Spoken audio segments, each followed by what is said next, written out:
Grand pèlerinage organisé en l'honneur de Mama Rosa par l'Association culturelle et de loisirs des Antillais de Sevran. Ce séjour aura lieu à San Damiano Montichiari la Fontanelle en Italie, lieu de culte et de dévotion envers Marie. Départ le vendredi 16 juin et retour le lundi 19 juin.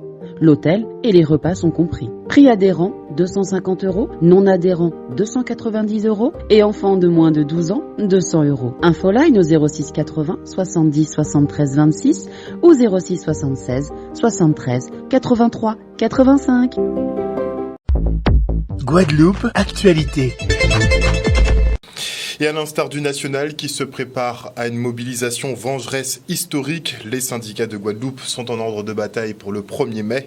Ils tenaient une conférence de presse sur un bic érigé devant le tribunal de grande instance de Pointe-à-Pitre. Une manière d'interpeller sur les injustices en cours, comme la non-réintégration des personnels suspendus, alors même que la haute autorité de santé recommande leur retour. Le reportage. Là, nous avons parlé carrément de droit à la vie. D'avoir que nous avons bien constaté que là en 2023, que c'est en remise en cause totale de tout droit à travailler, de toute liberté, mais surtout les libertés fondamentales. Nous pouvons parler des combats que nous avons menés contre l'obligation vaccinale, contre le pass sanitaire et en nous dit là pour la réintégration des personnels. La HAS car reconnaître là que oui, bon, effectivement, l'obligation vaccinale pas valable encore, que les camarades paieraient pour travailler à eux. Sauf que ça a fait des mois qu'il a annoncé ça et jusqu'à présent, le gouvernement là projet prend pour décret. Ça a prouvé qu'il y a une volonté de nuire. Ça a prouvé que l'objectif à eux n'a pas d'être chaîne compte de santé à monde, mais c'est de regarder qui genre est-ce que yo ka manipuler les travailleurs, dégoûter yo et faire en sorte encore une fois qu'ils arrivent en bouteille par les ruptures conventionnelles, donc de réduire la masse salariale. Et ça, nous avons une question stratégique qu'il faut mettre en place tout partout. Le premier mai, là, ça prend tout sens. C'est une journée internationale à l'État travaillé. Et nous savons très bien qu'à dans journée là, ça, et à dans l'année là, ça plus particulièrement, on a vu notamment des patrons, on a vu aussi des lois qui sont sorties, parce que c'est tout à qui a travaillé qui bafoue aujourd'hui là. Et c'est pour ça que nous avons appelé à tout travailler assemblé, mais aussi nous avons dit particulièrement à la poste où aujourd'hui là on a une difficulté à la poste, on a travaillé qui en souffrance, on a suppression de poste, en cas par exemple des bureaux, il y aura supprimé des dizaines d'emplois et ça pas normal. Encore une fois, c'est les petits, c'est les travailleurs, c'est les derniers maillons de la chaîne qui a souffert. C'est pour ça, plus que jamais, journée là, ça, il prend sens à la lutte parce que je travaillais pas ni choix d'élité. Un reportage signé Michel Depape. Et voilà 1 an que le CHU de Pointe-à-Pitre dispose de la thrombectomie, une technique médicale qui consiste à déboucher les artères cérébrales responsables des AVC. De manière mécanique et sous contrôle radioscopique, les chirurgiens retirent les caillots sanguins présents dans les vaisseaux, veines ou artères. Une méthode efficace qui permet d'optimiser la récupération des patients, mais encore trop peu utilisée faute de personnel formé. Un problème en cours de résolution par les équipes médicales qui font appel à l'expertise de leurs confrères d'Hexagone. Regardez. On le sait, l'AVC est un enjeu de santé publique majeur pour le territoire de la Guadeloupe. On a développé un certain nombre d'offres de soins depuis de nombreuses années maintenant, mais on peut continuer à progresser et développer de nouvelles offres. Aujourd'hui, ce qui reste à développer de manière significative sur le territoire, c'est la thrombectomie. Alors, la thrombectomie, c'est le traitement mécanique pour retirer un caillot qui occlut une artère intracrânienne. Donc dans le cadre des AVC, des gens qui tous les jours font une hémiplégie, qui ont un côté paralysé, on peut aller par les artères, aller chercher le caillot et faire en sorte que le patient récupère beaucoup mieux. Nous ne travaillons pas seuls. D'une part, nous travaillons toujours en partenariat avec le CHU de la Martinique, mais c'est important aussi que nous développions sur place nos propres possibilités, nos propres offres, puisque, je vous le rappelle, la prise en charge de l'AVC est une course contre la montre. Donc chaque minute gagnée est une minute qui permet de mieux prendre en charge le patient. Pour développer cette technique sur le territoire, nous travaillons avec la Société française de neuroradiologie et nous avons un praticien qui a été mandaté par cette société pour nous accompagner. Il s'agit du professeur Robin Boursier. On a traité 45 patients cette année pour la première année. À terme, il y a plus de 100 patients qui peuvent être traités par an dans l'archipel. On espère pouvoir former des gens sur place, mais pour le moment, on est dépendant d'une convention qui permet à des praticiens métropolitains formés de venir ici pratiquer gestes, d'assurer la permanence de soins, comme mon cas en ce moment. Mais à un moyen terme, on espère vraiment qu'à l'horizon du nouvel hôpital, on puisse avoir des gens qui restent sur place, au moins 2 ou 3 praticiens, pour assurer la permanence de soins. C'est l'objectif. En théorie, ce sont des missions de 15 jours à 1 mois, voire 2 mois ou 3 mois comme moi, pour venir un peu plus longtemps et assurer cette permanence de soins. Il y a un roulement qui est organisé. On a régulièrement des praticiens qui sont mis à disposition du CHU pour développer cette technique, puisque bien évidemment, l'idée c'est d'assurer une continuité 365 jours par an. Mais son rôle est particulier parce qu'il a un rôle de coordination et il a un rôle pour monter en charge l'équipe et bien sûr s'assurer que sur l'ensemble de la chaîne, tout fonctionne parfaitement. Si chaque année, nous augmentions de 0,4% la teneur en carbone des sols de la planète, cela compenserait l'ensemble des émissions de l'humanité. Des propos tenus par Jean-Marc Blasi, directeur de recherche à l'INRAE, qui présentait aujourd'hui ses travaux sur les sols.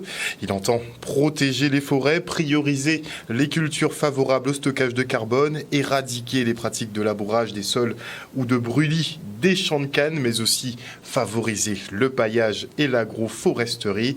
Tout ceci pourrait largement contribuer justement à réduire notre impact carbone. Regardez. 4 pour 1000 ou 0,4%, ça vient du fait que si chaque année on augmentait de 0,4% la teneur en carbone de tous les sols du monde, ça compenserait l'ensemble des émissions de l'humanité. Donc en gros, on stopperait la problématique du changement climatique juste en augmentant la teneur en carbone des sols. Donc ça donne beaucoup d'espoir, mais on voit bien, c'est pas si simple d'augmenter la teneur en carbone du sol. C'était l'objectif de l'étude. Une réaction très positive, d'autant plus que nous, au niveau de notre filière canne, ça fait des années que nous préconisons à nos planteurs de faire des analyses de sol. Et même, comme je l'ai dit, il nous faudrait aussi, pas que pour la filière canne, mais pour toute l'agriculture en Guadeloupe, une banque de données des sols, de manière à ce qu'on sache à des instants bien précis quel est l'état de santé de nos sols. Donc c'est quelque chose de positif, mais quelque chose, comme je dis, il faudra aller beaucoup plus loin.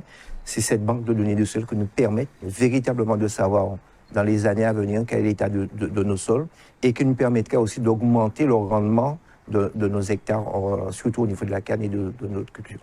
Évidemment, la priorité, c'est de protéger les forêts. Deuxièmement, on a au sein de l'agriculture des productions qui sont favorables au stockage de carbone dans le sol. C'est les savanes telles qu'on les pratique aux Antilles sont des puits de carbone. Donc ça, c'est très bien. Les cultures de canne et de banane également ont plutôt tendance à maintenir, voire à augmenter les stocks de carbone des sols. Par contre, il y a des pratiques agricoles qu'il faut éviter. Par exemple, c'est tout ce qui va toucher au labour profond des sols. Donc ça, c'est mauvais pour les stocks de carbone dans les sols. C'est le brûlis des champs de canne également. Ça, c'est le pire, c'est très mauvais, puisque c'est du carbone qu'on va émettre dans l'atmosphère au lieu de le piéger dans le sol. Et puis enfin, il faut développer au maximum l'agroforesterie, l'usage de paillage également, et les amendements organiques. Tout ça, ça va augmenter le carbone des sols. Nous essayons de trouver le maximum d'engrais qui ne soient pas des engrais chimiques pour voir de manière à se mettre dans nos sols. Le côté carbone aussi, c'est quelque chose de fondamental par rapport à la planète, mais il y a un côté aussi encore qui sera encore plus positif pour les agriculteurs. C'est cette somme d'argent qui sera versée aux agriculteurs dans les années à venir. Le Fort d'Elgrès à Basse-Terre accueille en ce moment le 6e forum pédagogique sur l'éducation au développement durable. Une nouvelle occasion d'interpeller les scolaires et le tout public sur l'importance de préserver notre environnement. On écoute tout de suite la marraine de l'événement, Pamela Aubertan. C'est une très grande avancée puisqu'on se rend compte que tout le travail qu'ont mené les associations depuis plusieurs années porte ses fruits.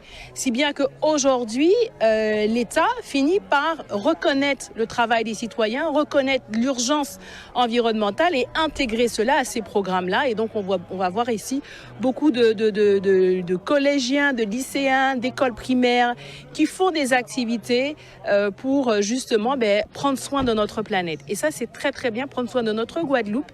Et donc, ça prouve bien que des fois, les changements se font par le bas et ça prouve bien que les initiatives citoyennes sont importantes et on le voit. Et puis après, ça peut être repris effectivement par le ministère et c'est un très bon signal d'avoir justement l'éducation nationale qui forme les jeunes, notre jeunesse, à une meilleure prise en compte de l'environnement. Nous n'avons pas fait le choix de miser sur les adultes parce qu'on sait très bien qu'une fois que vous avez pris le pli d'adulte, nous comptons beaucoup sur les enfants pour faire évoluer le cercle familial et c'est là que ça va se jouer. L'idée, par exemple, de dire, la bouteille en plastique, de l'eau, je ne mets pas dans la poubelle de tous les déchets. La question, quand je suis en voiture, papa, tu ne balances pas ta canette à travers la vitre. Donc, c'est des questions essentielles que nous allons confier à cette génération. Donc, on espère en tout cas, que quand ils seront adultes, qu'ils ne seront pas dans les postures que nous observons aujourd'hui.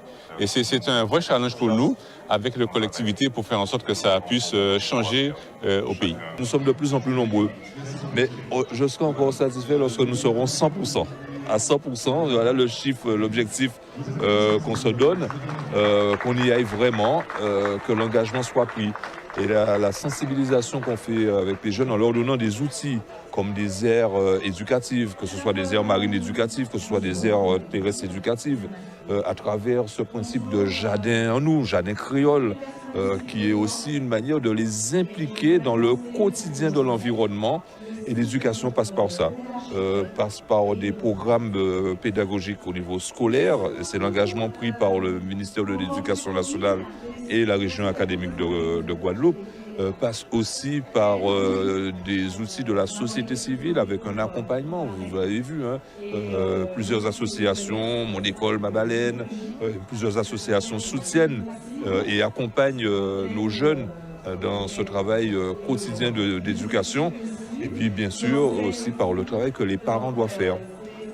Donc, on doit aussi mobiliser les parents parce que ça doit être un sujet de discussion dans les foyers également. Donc, il faut qu'on y aille tous ensemble. C'est comme ça qu'on va réussir, tous ensemble pour la biodiversité.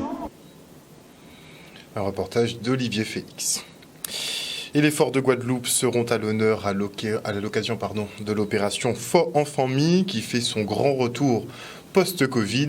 Le reste en images. Fort en famille date de 2010 et depuis il y a eu une pause due à la situation sanitaire et là maintenant on reprend en force avec une manifestation qui est, j'ai envie de dire, agrémentée d'autres rendez-vous que ceux qui étaient traditionnellement prévus. Donc on parle des résidences de création hybride, on parle des conférences Palais Poussonger de la Méca, on parle d'épreuves sportives aussi. Donc tout ça pour sensibiliser, avoir une vraie démarche mémorielle, mais aussi un accompagnement en termes de politique de développement culturel, l'accompagnement aux artistes sur ce mois de mémoire. Et ça reste cohérent, donc à travers nos actions, aussi bien les résidences, le développement sur Marie-Galante, les conférences, tout laisse à présager un très beau Fort en famille 2023, quoi. C'est Palais Poussonger, mais c'est effectivement dans l'esprit Palais pour nous songer. Donc ce sont des conférences qui consisteront à faire la lumière sur ces interviews autour de thématiques. Ça peut être les musiciens du lieu qui nous accueille, puisque ces conférences seront programmées dans le réseau des bibliothèques. Ça peut être autour d'une thématique, l'apprentissage, etc., les pratiques traditionnelles aujourd'hui, dans la modernité, dans un esprit de création un peu plus contemporaine, par exemple. Et donc, ça sera une série de conférences pluriannuelles. C'est vrai que quand on regarde dans les autres îles de la Caraïbe, donc effectivement, il n'y a pas ni même passé qui nous, au sens où il y a d'autres situations, c'est d'autres pays, ben on voit qu'ils ont utilisé cette question mémorielle autrement et ils sont tournés vers l'avenir. Donc je pense qu'on a beaucoup de retard par rapport à ça, s'approprier cette histoire qui est la nôtre, la mise en esclavage. Maintenant, j'ai envie de dire, aller de l'avant et en sachant qui l'on est. Et choukage là, ça, nous kepeni, yen qui avait des actions contre là, Fort en famille, le mois de mémoire, des manifestations, des célébrations mémorielles. Et puis ça, d'après moi, nous qui fassé tout état là que nous ni là. Et en parlant de culture et d'histoire, je reçois Pierre Sainte-Luce qui a fait l'acquisition du journal intime de Victor Schœlcher. Rien que ça. Bonsoir, monsieur Sainte-Luce. Bonsoir. Alors racontez-nous tout, il faut que vous nous racontiez tout. Vous avez donc dégoté ce petit bijou dans une vente aux enchères. Comment avez-vous eu vent effectivement de cette vente et comment s'est-elle déroulée ? Alors il faut préciser que je suis membre fondateur de la Fondation pour la mémoire de l'esclavage, dont le siège est situé à Paris, à l'hôtel, précisément l'hôtel de la Marine. Et le service de cette institution m'a fait part de cette vente qui allait avoir lieu à l'hôtel Drouot. Nous sommes donc toujours dans notre groupe, dans la famille, intéressés par la valorisation de notre patrimoine. Et nous avons considéré que acheter ce document, ce qui est le dernier document de Victor Schœlcher, pourrait être pour nous une très belle acquisition. C'est ce que nous avons fait. Il s'agit quand même dans son journal intime, donc on imagine qu'il est très riche en informations personnelles qui n'ont peut-être jamais été divulguées. Donc vous pensez mettre cet ouvrage à disposition de tous les Guadeloupéens, de tous les Afro-Caribéens ?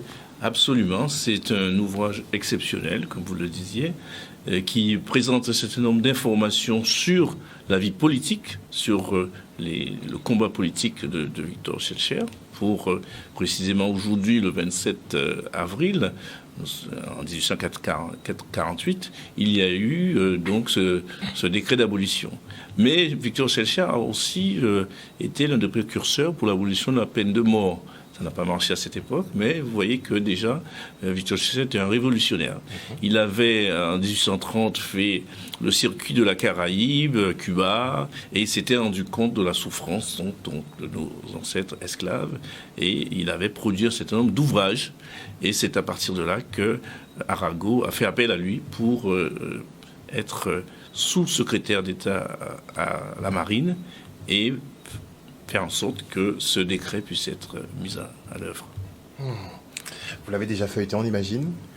Absolument, plus d'une fois, c'est clair. Il reste très fragile, donc je n'ai pas feuilleté toutes les pages.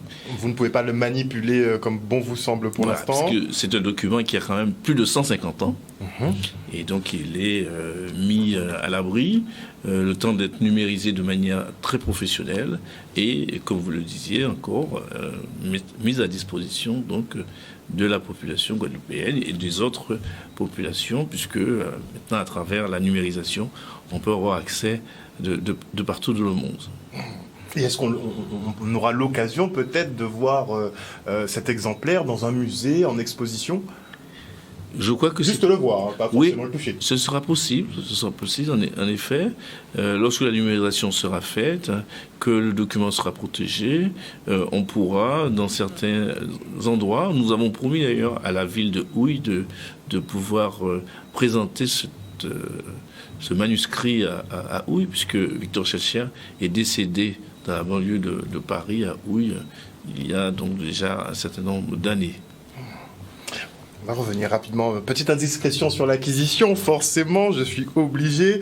C'est quand même une très belle pièce. Est-ce qu'on pourra avoir le montant ? Puisque c'était quand même une vente aux enchères, donc il y a eu quand même... vous avez dû batailler, je pense, parce que c'est quand même un bel objet de collection. Oui. Alors dites-nous tout. Est-ce qu'on peut avoir le montant ? Alors on a bataillé. Et je veux dire, pour la petite histoire, c'est ma fille et nous étions au téléphone, ma fille Marion qui était en direct avec la visio, on peut voir ce qui se passe. Il y avait environ 200 ouvrages qui étaient en vente, 200 pièces, et nous étions dans le tout dernier. Ma fille a été présente dès le début pour ne rien rater à la situation, et les enchères ont été difficiles. C'était difficile, mais nous ne voulions pas céder. Et nous avons fait tout ce qu'il fallait pour pouvoir... donc, vous comprenez notre Par tout ce qu'il fallait, on entend beaucoup de zéros. Il n'y a que zéro. Mais c'est quand même une valeur symbolique pour... Bien sûr, mais ça n'a pas de valeur, effectivement, pour les ressortissants ultramarins. Et on imagine, justement, que c'est par rapport à ça qu'il y a dû avoir une grosse bataille sur l'acquisition. Quand même, on parle de son journal intime, donc on pense qu'il y a beaucoup d'écrits dont pas beaucoup de gens ont eu écho. Absolument. Et ça doit faire beaucoup d'envieux tout ça. Nous sommes contactés par les universités déjà, par l'intermédiaire de la fondation qui regroupe un certain nombre d'universités à Paris, à Sorbonne en particulier, à l'université Antilles-Guyane, et les étudiants de différentes spécialités, en histoire par exemple, en sciences politiques, journalisme aussi, puisque Victor Schellcher est un journaliste, et c'est pour cela que dans le document, vous avez des extraits de journaux. Sachez par exemple que Le Figaro existait déjà il y a plus de 150 ans, et j'ai vu des extraits donc, du Figaro dans ce journal de Victor Schellcher. Donc c'est quand même... Victor Schellcher qui en plus est un grand homme, mais il y a tout aussi une controverse autour du personnage, ce qui suscite un intérêt supplémentaire. Ça va être difficile à gérer tout ça. C'est le rôle de ce document que d'aller feuilleter, de vérifier dans le détail, parce que c'est un manuscrit et avec les extraits, c'est très clair. On peut lire et se faire une idée. Et la recherche va permettre dans quelques années de répondre. Mais je vous ai dit tout de même que Victor Schellcher, il avait écrit sur l'esclavage qu'il avait vu dans les années 1830 et qu'il avait fait d'autres actions, notamment des actions qui ont abouti et d'autres qui n'ont pas abouti, notamment sur la peine de mort. Donc c'était quand même un humaniste au sens global. Je pense qu'on doit le découvrir de manière très personnelle si on peut justement parcourir son journal intime. J'avoue que j'aimerais bien y jeter un petit coup d'œil aussi au passage, ça pourrait être pas mal. En tout cas, une très belle acquisition qui sera mise donc à disposition des Guadeloupéens. Combien de temps vous penserez que ça prendra pour la numérisation du document? Est-ce qu'on est parti sur plusieurs mois Non, je pense pas que ce sera très long parce que les contacts sont pris de manière très étroite avec un certain nombre d'entreprises qui font cette numérisation. Et nous croyons que pour le mois de juin-juillet, ce sera mis à disposition. Pour les grandes vacances? Pour les grandes vacances. Aussi rapidement? On essaiera d'aller aussi vite, oui. Donc une très bonne nouvelle. Vous pourrez donc très probablement feuilleter le journal intime donc, de Victor Schellcher, 150 ans quand même, 150 ans d'âge qui a été quand même bien conservé. Il sera mis à disposition grâce effectivement au concours de Monsieur Pierre Sainte-Luce qui a fait l'acquisition donc de ce journal intime. On n'a pas eu le montant. Non, on imagine que c'est une petite indiscrétion. Il ne sera pas à la vente tout de suite. Pas de vente. Vous allez le conserver précieusement. Dans la famille pour quelques générations, j'espère. Très important. Merci beaucoup. Merci en tout cas, Monsieur Pierre Sainte-Luce, d'être venu et pour l'acquisition, effectivement, de ce journal intime de Victor Schellcher que vous avez pu avoir, effectivement, aux enchères. Merci encore. Merci encore. Et on se rend maintenant à Destrélan pour le lancement de la 3e édition du concours Talent d'ici, initié par Carrefour. Cette année, la thématique retenue est l'art du bien-être en lien avec le bien manger pour se sentir bien. Et c'est l'artiste Cédo qui remporte le Prize Money de 5 000 €. Félicitations à elle. Le reportage. Nous avons lancé depuis quelques années un label qui s'appelle Produits d'ici et qui permet de mettre en valeur la production locale. Et il nous semblait important d'intégrer et d'élargir en fait, au-delà de nos produits que nous vendons en magasin, à l'univers artistique. Le thème de l'édition, c'était l'art du bien-être, donc le fait de se sentir bien. Et en Guadeloupe, il y a une culture de l'oralité qui est extrêmement forte. Et j'ai voulu faire un jeu de mots entre l'art du bien-être, donc le fait d'être bien, et l'art de bien-être, de bien venir au monde.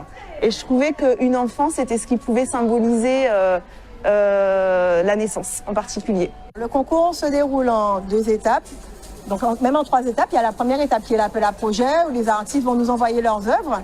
La deuxième étape, ça va être la sélection du jury. Donc on se réunit pour décider de 5 œuvres. Puis ces 5 œuvres sont mises au vote du public sur les réseaux sociaux. Et c'est le public qui a choisi Cédo comme artiste lauréate. Je suis partie du thème de la créolité.